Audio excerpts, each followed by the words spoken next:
ये आकाशवाणी रायपुर है। छत्तीसगढ़ी समाचार बुलेटिन के संग स्मिता शर्मा के जय जोहार। अब आप सुनो आज के प्रमुख समाचार। राज्य अलंकरण श्रेणी में और 3 ठन नवा पुरस्कार माता कौशल्या, लक्ष्मण मस्तूरिया और खुमान साव के नाव में दे जाही। नगर पालिका उपनिर्वाचन बर फोटोयुक्त निर्वाचक नामावली तैयार करे के प्रक्रिया शुरू। 14 अक्टूबर के करे जाही मतदाता सूची के प्रारंभिक प्रकाशन। और प्रदेश में काली 6 अक्टूबर ले छत्तीसगढ़िया ओलंपिक के आयोजन करे जाही। 14 ठन पारंपरिक खेल के होही मुकाबला। आप समाचार विस्तार ले। छत्तीसगढ़ में राज्य स्थापना दिवस के मौका में दे जाने वाला राज्य अलंकरण श्रेणी में 3 ठन नवा पुरस्कार जोड़े गए हैं। ये पुरस्कार माता कौशल्या, लोक कलाकार स्वर्गीय लक्ष्मण मस्तूरिया और स्वर्गीय खुमान साव के नाम ले दे जाही। माता कौशल्या के मैके और भगवान राम के ननिहाल छत्तीसगढ़ में श्रेष्ठ रामायण मानस मंडली ला माता कौशल्या सम्मान ले अलंकृत करे जाही। ऐसने लोकगीत के क्षेत्र में लक्ष्मण मस्तूरिया पुरस्कार और लोक संगीत के क्षेत्र में योगदान देवैया कला साधक मन ला खुमान साव पुरस्कार ले सम्मानित करे जाही। मुख्यमंत्री भूपेश बघेल हा प्रदेश के लोक कला साधक मन के सम्मान में ये घोषणा करिन है। छत्तीसगढ़ राज्य निर्वाचन आयोग के निर्देश में नगर पालिका में रिक्त पद में उपनिर्वाचन बर 1 जनवरी 2022 के संदर्भ तारीख के आधार में फोटोयुक्त निर्वाचक नामावली तैयार करे के प्रक्रिया शुरू हो गई है। निर्वाचक नामावली के प्रारंभिक प्रकाशन 14 अक्टूबर के करे जाही। यही दिन ले दावा आपत्ति घलो ले जा सकी। दावा आपत्ति के निपटारा के आखिरी तारीख 26 अक्टूबर तय करे गई है।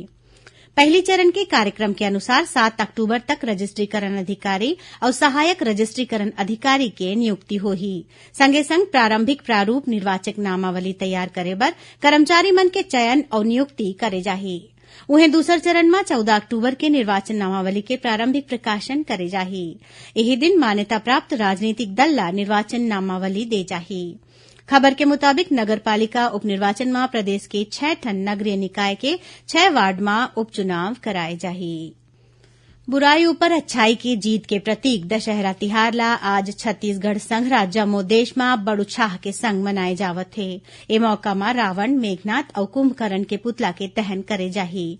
राष्ट्रपति द्रौपदी मुर्मू, उपराष्ट्रपति जगदीप धनखड़ और प्रधानमंत्री नरेंद्र मोदी हा विजयादशमी के मौका में देशवासी मन ला शुभकामना दीन है। वहीं राजधानी रायपुर संघरा प्रदेश के सब्बो जिला में दशहरा उत्सव के आयोजन करे जावत है। राजधानी रायपुर के WRS कॉलोनी में 110 फीट के रावण और 70-70 फीट के कुंभकर्ण और मेघनाथ के पुतला के दहन करे जाही। कार्यक्रम में रामायण धारावाहिक राम के अभिनय करैया अरुण गोविल और माता सीता के अभिनय करैया दीपिका चिखलिया विशेष अतिथि होही। मुख्यमंत्री भूपेश बघेल कार्यक्रम के मुख्य अतिथि होही। उन्हें रावण भाटा मैदान में 70 फीट के रावण बनाए गे हवय। विजयादशमी के मौका में राज्यपाल अनुसुईया उइके हा राजभवन में राखे गे शस्त्र पूजा और हवन में शामिल होइन। ए मौका में ओमन हा किहिन की असत्य ऊपर सत्य के जीत के तिहार हा हमन ला अहंकार और अधर्म के नाश करे के सीख देथे।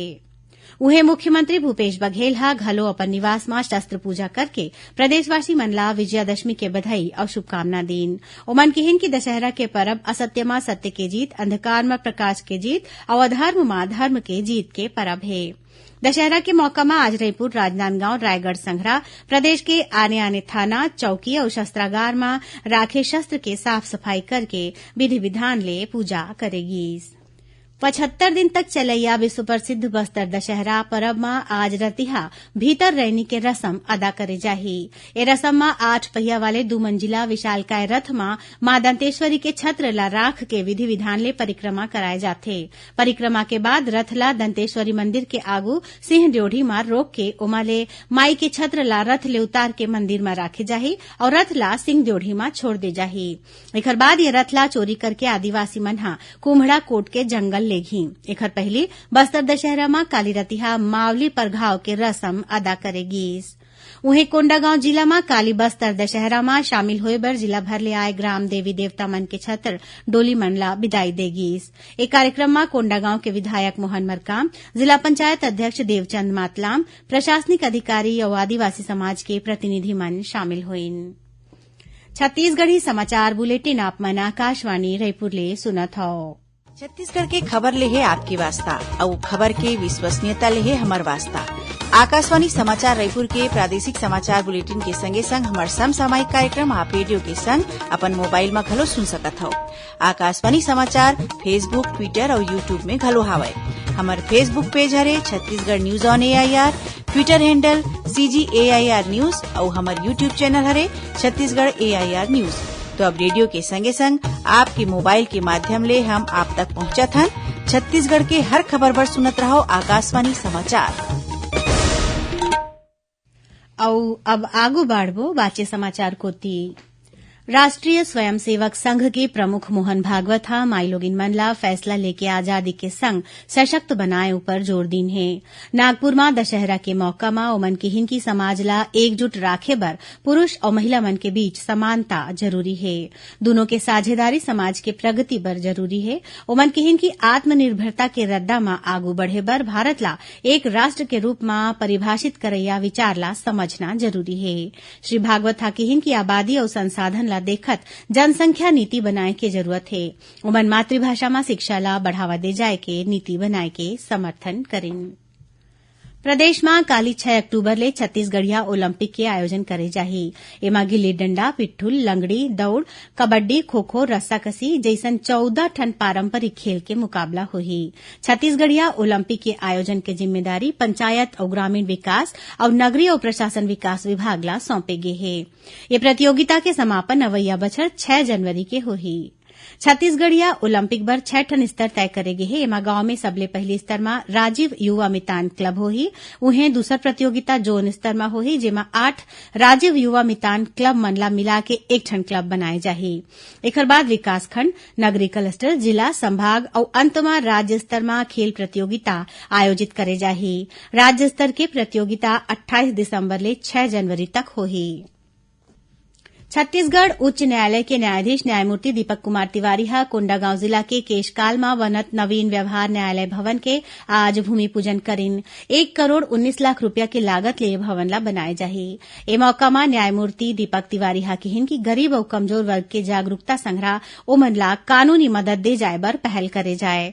ओमन यहू कहिन कि कमजोर तबका के लोगन न्याय के उम्मीद के संग न्यायालय आथे, ओमन ला मदद दे के न्याय दिवाए जाए। गुजरात के गांधीनगर में चलत 36वां राष्ट्रीय खेल में छत्तीसगढ़ के बैडमिंटन खिलाड़ी आकर्षी कश्यप हा माईलोगिन मन के एकल सेमीफाइनल में पहुंच गए हवें। उन्हें तलवारबाजी में छत्तीसगढ़ के खिलाड़ी मन ला सेमीफाइनल मुकाबला में कांस्य पदक ले संतोष करना पड़िस। काली होए सेमीफाइनल मुकाबला में छत्तीसगढ़ के टीम ला हार के सामना करना पड़िस। राष्ट्रीय खेल में छत्तीसगढ़ के टीम हा तलवारबाजी में 4 ठन पदक हासिल करे है। अब थोरकुन समाचार सार में। रानी दुर्गावती के जयंती में मुख्यमंत्री भूपेश बघेल हा आज अपन निवास कार्यालय में उनकर चित्र में फूल चढ़ा के ओमन ला नमन करिन।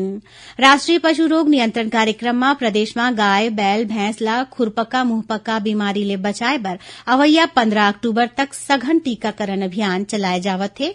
यही कड़ी में रायगढ़ में आज पशु चिकित्सा टीकाकरण दल डहार ले घर घर जाके पशु मन ला FMD टीका लगाएगी।